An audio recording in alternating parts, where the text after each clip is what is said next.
Hello दोस्तों, कैसे हो आप लोग। तो आज इस वीडियो के अंदर बात करेंगे हुंडई क्रेटा के बारे में। तो अक्सर ये आपने देखा होगा, तो जो भी लोग पहले एक छोटी हैचबैक चला रहे थे, वो हैचबैक हो सकती है आपकी Wagner, Swift and so on.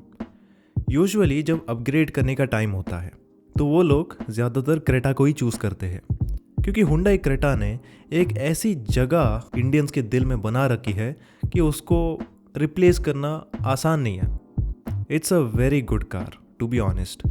और यूजुअली ये गाड़ी हमेशा टॉप 10 पोजीशन में होती है in terms of overall sales, और एक टाइम पर ये नंबर 1 पोजीशन पर भी आई थी। और ऐसा नहीं है कि ये गाड़ी अफोर्डेबल है, इट इज़ वेरी एक्सपेंसिव। अगर आप इसका टॉप मॉडल देखते हो देन ऑन रोड उसकी प्राइस अराउंड 24-25 लाख के आसपास पहुंच जाती है, डिपेंडिंग ऑन द स्टेट। ऐसा नहीं है कि ऑप्शंस अवेलेबल नहीं है, बहुत सारे ऑप्शंस इसी प्राइस रेंज में एग्जिस्ट करते हैं, लेकिन फिर भी ज़्यादातर लोग उस पर फोकस नहीं करते। पर क्या ये उनकी एक बहुत बड़ी गलती साबित हो सकती है? आंख बंद कर कोई गाड़ी लेना अच्छी बात नहीं है। सबसे पहले आपको अपने रिक्वायरमेंट्स के बारे में पता होना चाहिए, और ये चीज़ सेम क्रेटा पर भी अप्लाई होती है, लेकिन इसमें भी कुछ ऐसे शॉर्ट कमिंग्स हैं जो कि आपको शायद बाद में जाकर परेशान कर सकते हैं। सो खैर, जो भी सारे शॉर्ट कमिंग्स और जो भी सब कुछ है इस क्रेटा का, वो मैं आपको बहुत ही इजी वे में समझाने की कोशिश करूँगा इस वीडियो के अंदर। तो कुछ पॉइंट्स आपके सामने रखेंगे जिनको आप लॉन्ग टर्म पर्पस के लिए रिलेट कर सकेंगे। तो चलिए शुरुआत करते हैं सबसे बोरिंग पॉइंट से, which is the build quality.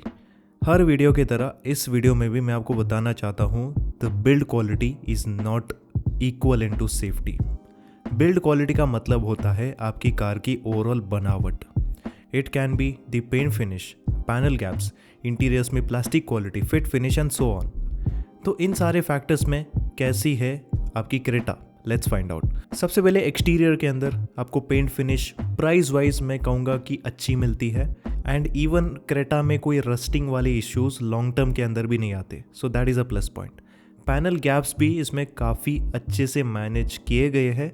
Back side में स्लाइटली आपको गैप्स मिलेंगे, but that is completely normal for the pricing. Even sheet metal quality भी इस गाड़ी की काफ़ी अच्छी है, इट फील्स टफ।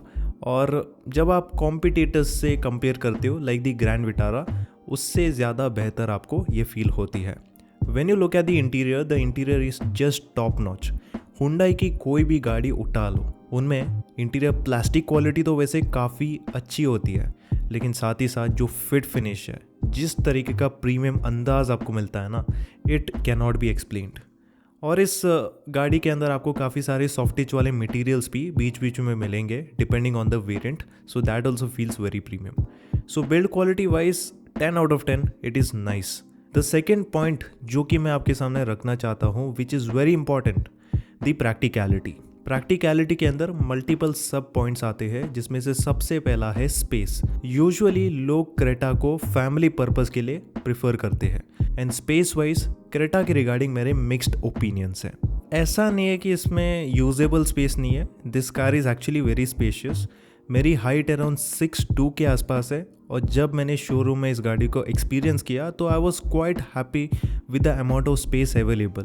मुझे लेग रूम, नी रूम भी अच्छा मिल रहा था, इवन हेड रूम वाइज भी दिस वॉज वेरी कंफर्टेबल। लेकिन अगर मैं इसको कॉम्पिटिटर के साथ कंपेयर करता हूँ लाइक द एलिवेट, तो उससे थोड़ा कम स्पेस है इसमें।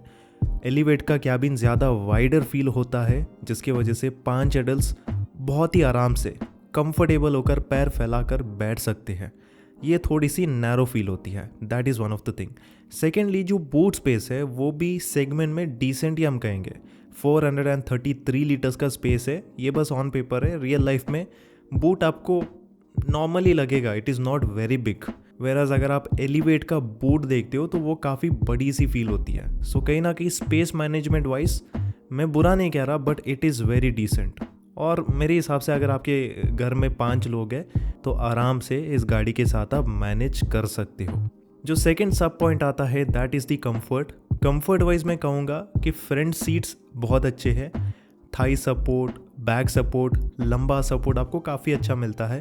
कुशनिंग मैं कहूँगा कि अबव एवरेज है, it is not the best in segment but it is good enough. लेकिन जब आप पीछे की सीटों में आते हो तो मुझे कहीं ना कहीं लगता है कि जो अंडर थाई सपोर्ट है ना, वो थोड़ा और बेहतर हो सकता था। But apart from that the cushioning is good, and back support भी मुझे ओके ओके सा लगा। So comfort wise also out of 10 मैं इसको लगभग 8 देना चाहूँगा और मे बी 7। प्रैक्टिकलिटी के अंदर जो तीसरा सब पॉइंट आता है that is the ground clearance. So ground clearance wise again जब आप कंपटीशन के साथ कंपेयर करते हो क्रेटा इज़ वेरी डिसेंट। सो इसमें लगभग 190 mm की ग्राउंड क्लियरेंस आती है विच इज़ नॉट मच, क्योंकि जो इसके मेन कॉम्पिटिटर्स है लाइक द ग्रैंड विटारा उसमें 210 mm आती है एंड इन द एलिवेट लगभग 220 mm की ग्राउंड क्लियरेंस आती है which is a big thing. तो हमारे प्यारे इंडियन रोड्स पर जहाँ पर बड़े बड़े pot holes, illegal speed breakers मौजूद है, तो ऐसे रोड में क्रेटा आराम से जा पाएगी। आप इसको मज़े से चला सकते हो। इनफैक्ट मैंने बहुत पहले चलाई थी and this was very comfortable, कुछ भी फील नहीं होता है। तो सॉफ्टर साइड में है इसके सस्पेंशन और ग्राउंड क्लियरेंस में भी कोई दिक्कत नहीं आती। बट जब आप थोड़े ऑफ रोड टेरेन में जाते हो, ऑफ रोड मतलब मैं बहुत ही ज़्यादा हैवी ऑफ रोडिंग की बात नहीं कर रहा, जब आप थोड़े विलेज रोड्स में जाते हो जहाँ पर गड्ढे ज़्यादा होते हैं, बड़े बड़े पत्थर होते हैं, उन रोड्स के अंदर आपको ग्राउंड क्लियरेंस की थोड़ी बहुत कमी खल सकती है। सो उस कंडीशन में Honda Elevate is just going to feel lot better. और ग्रैंड विटारा के अंदर आपको ऑल व्हील ड्राइव का भी ऑप्शन मिलता है जो कि ऑफ रोड्स में ज़्यादा बेटर परफॉर्मेंस देती है। सो विलेज रोड्स में स्ट्रिक्टली आप जाते हो ज़्यादातर, सो एक बार उन गाड़ियों को भी आप अपने रोड के अंदर चला कर देख लेना। लेकिन अगर आपकी रनिंग ज़्यादातर नॉर्मल रोड्स में या फिर छोटे मोटे पथरीले रीजन में है, उस हिसाब से क्रेटा सेल्टोस दोनों को आप बेझिझक कंसिडर कर सकते हो। थर्ड पॉइंट मैं रखना चाहता हूँ regarding overall driving experience. Car में कितने भी फीचर्स दो, अगर ड्राइविंग के अंदर वो अच्छी परफॉर्म नहीं करती है then it is completely useless. But Creta is a great drivers car. सबसे पहले पावर ट्रेन में इसमें तीन इंजन ऑप्शन आते हैं। So depending on your budget, सबसे पहले आपको 1.5 लीटर का नेचुरली एस्पिरेटेड पेट्रोल इंजन मिलेगा जो कि बहुत सालों से हम ड्राइव करते आ रहे हैं। सेकेंडली आपको 1.5 लीटर का CRDI डीजल इंजन भी मिलेगा and thirdly you get the 1.5 litre का काफ़ी पावरफुल टर्बोचार्ज पेट्रोल इंजन। सबसे पहले मैं टर्बो से शुरुआत करना चाहूँगा, बेसिकली टर्बो पेट्रोल। तो ये केवल टॉप मॉडल के अंदर आती है and let me tell you one thing, this is just amazing. 0 to 100 में जो पिकअप आपको मिलता है वो सेगमेंट के बाकी गाड़ियों में आपको नहीं मिलने वाला है। सो परफॉर्मेंस ओरिएंटेड गाड़ी चाहिए देन डेफिनेटली टर्बो को आप ले सकते हो। टर्बो के अंदर वैसे भी आपको ज़्यादा फ्यूल एफिशिएंसी नहीं मिलने वाली है। So instead of spending so much, आप जो क्रेटा का एनलाइन वाला वर्जन है उसके लोअर वेरिएंट को कंसिडर कर सकते हो if performance is everything you need, क्योंकि वहाँ पर आपको बेटर स्टीयरिंग मिलेगा एंड स्लाइटली स्टिफर सेट वाले सस्पेंशन मिलेंगे which is better for overall stability.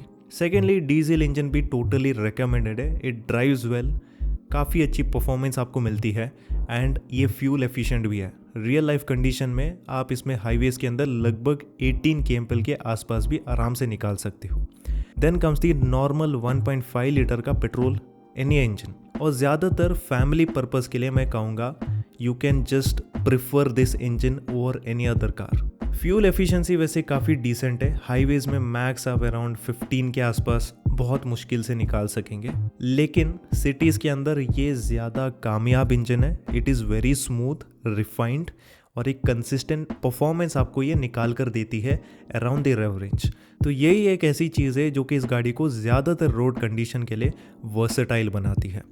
सो कोई भी इंजन अगर आप लेने का सोच रहे हो you can go with it, but my personal favourite would be the 1.5 का NEA यानी कि नेचुरली एस्पिरेटेड पेट्रोल इंजन। इसके अलावा क्रेटा के अंदर आपको गियर बॉक्स वाले भी बहुत सारे ऑप्शन मिलेंगे like the 6 speed manual, 6 speed CVT and the DCT। तीनों में से किसी को ले लो, it doesn't matter because all 3 are absolutely gem of a gear box. But driving के अंदर कैसी है ये मैं बताना भूल गया। ड्राइविंग के अंदर मैं कहूँगा कि क्रेटा बहुत ही प्लांटेड होकर चलती है। बहुत पहले मैंने इसको हाईवेज़ के ऊपर चलाया था तो उस रोड के अंदर ये बहुत ही कंफर्टेबल होकर चली थी सरप्राइजिंगली। मैंने एक्सपेक्ट नहीं किया था क्योंकि इसमें सॉफ्टर सेट वाले सस्पेंशन आते हैं एंड सॉफ्टर सेट वाले सस्पेंशन स्लाइटली बम्पी फील हो सकते हैं in our uneven roads, but Creta उसको काफ़ी अच्छे से मैनेज कर रहा था। So that is something which I really liked about the Creta. So ये एक प्लस पॉइंट ही मैं कहना चाहूँगा। स्टीयरिंग रिस्पॉन्स ग्रेट नहीं है but it is decent. Stability again मैंने बताया कि most of the road condition में ये काफ़ी स्टेबल फील होगी, बट जब आप कॉर्नर्स में जाओगे ना तो थोड़ा बॉडी रोल इसमें एविडेंट होता है। सो ये सारी चीज़ें बहुत ही एक्सट्रीम कंडीशन में शायद आपको फील होंगी, बट ऑब्वियसली हम जैसे जो लोग हैं ना फैमिली पर्पस के लिए गाड़ी लेते हैं और फैमिली के साथ जाते समय आराम से जाना चाहिए, ड्राइविंग को मज़े से एंजॉय करना चाहिए। सो उस केस में अगर आप नॉर्मल वे में ड्राइव करते हो, आई रियली डोंट थिंक कि आपको ये सारी छोटी मोटी चीज़ें ज़्यादा परेशान करेंगे। बट लास्टली मैं इसके मेंटेनेंस के बारे में भी कुछ चीज़ें बताना चाहता हूँ। सो मुझे एग्जैक्ट नंबर्स तो नहीं पता है, लेकिन मैंने ऑनलाइन कुछ फॉरम्स में इस गाड़ी के मेंटेनेंस के बारे में थोड़ा बहुत पढ़ा था। So after free service yearly जो नॉर्मल सर्विस है ना वो आपको ऑन एन एवरेज 10,000 के आसपास पड़ेगी। अगेन ये जो नंबर्स है ना वो जस्ट एज एन एवरेज में आपको बता कर जा रहा हूँ। डिपेंड करता है कि आप कौन सा इंजन ले रहे हो। डीजल इंजन अगर आप लेते हो तो उसमें थोड़ी कॉस्ट आपको ज़्यादा पड़ेगी, but in the petrol it is going to be around 10,000 rupees. But again ये सारी जो चीज़ें हैं ना एज अ ओनर ज़्यादा बेहतर बता सकता है। तो इसलिए अगर आप में से कोई भी क्रेटा के ओनर है, बहुत सालों से अगर आप ओन कर रहे हो, तो मैं चाहता हूँ कि प्लीज़ कमेंट सेक्शन के अंदर आप इस गाड़ी की जो सर्विस कॉस्ट है, ईयरली सर्विस कॉस्ट, उसके बारे में आप लिखें। एंड ऑल्सो आपको कितनी फ्यूल एफिशिएंसी मिल रही है इस गाड़ी के अंदर, उसके बारे में भी आप प्रॉपरली मेंशन करें। सो यही था सब कुछ जो कि मुझे क्रेटा के रिगार्डिंग बताना था। If you find this video helpful then इस वीडियो को प्लीज़ लाइक करना, और सेकेंडली अगर आपको ऐसे ही वीडियोस और भी देखने हैं देन आप इस चैनल को सब्सक्राइब कर सकते हो। 98% ऑफ द लोग चैनल को सब्सक्राइब ही नहीं करते, तो प्लीज़ सब्सक्राइब कर लेना क्योंकि मैं कारों के ऊपर ही वीडियोस बनाता हूँ। सो चलिए इस वीडियो में बस इतना ही, और ऐसे ही वीडियो के साथ मिलते हैं आपसे अगली वीडियो के अंदर। तब तक के लिए goodbye and take care.